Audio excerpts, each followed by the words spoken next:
Okay, to cricket and the muck which has stained everyone's pristine white ducks. Two of the glamorous teams may be out of IPL 4, but advertisers and media planners say the controversy will not have a long-term impact on the brand. Now, on Twitter, there's been a whole spectrum of reactions ranging from heartbreak to shock.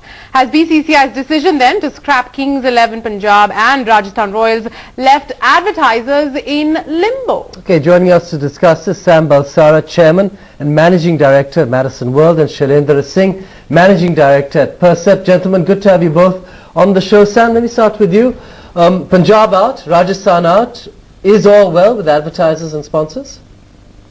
Well, I think whilst my heart may go out to Punjab and Rajasthan, I don't know if it's the correct thing to say, but I think all is well, because in the hard business world of advertising where nothing matters other than viewership, I personally feel an IPL with 8 teams is a far stronger proposition than an IPL with 10 teams. Okay, let's bring Shailendra in on this as well. Shailendra, why is BCCI sort of belatedly terminating the franchises of Rajasthan Royals and Kings 11 and putting Kochi on notice? What's your sense? You know, the changes in ownership happened last year. It is BCCI's way of sort of getting back at Lalit Modi, you think?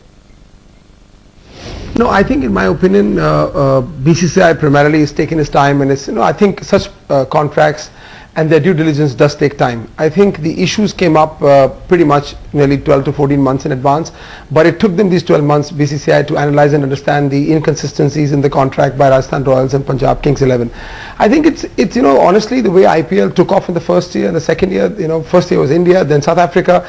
The brand and the business of IPL has grown, crazily at a speed where I don't think the administration of IPL could keep pace and set up the right rules and regulations and corporate governance.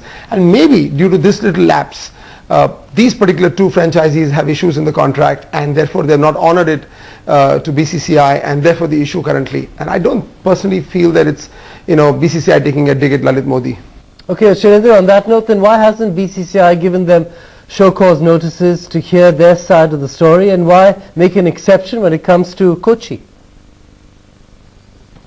What I would understand, that if there is a contract in existence between the franchisee and the board, and if the board is, come out there and said that there have been, a serious amount of irregularities, inconsistencies from the franchisee side, and the contract that BCCI has in their possession allows them to discontinue the franchisee's partnership, I mean, fair enough, then it's a legal stance that the BCCI has exercised.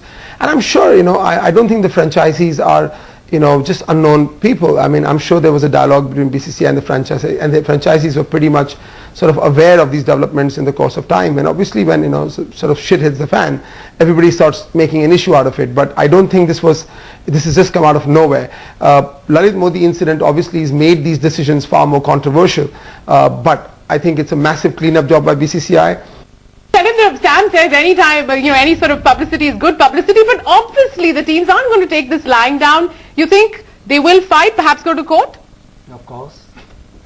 Well, you know what, I mean, we all of us got confused with Lalit Modi's situation with IPL. We all felt that there was, more than what met the eye, but quite honestly, BCCI seems to have its technical position pretty much, technical and legal position pretty much in place.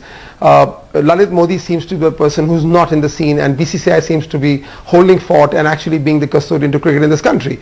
Even in this instance, I personally believe that if the franchisees have the power to go to the court, they better have some sort of artillery in their hands to fight this, because I don't think BCCI would have taken such a bold and unanimous step unless they really were legally protected in their stance.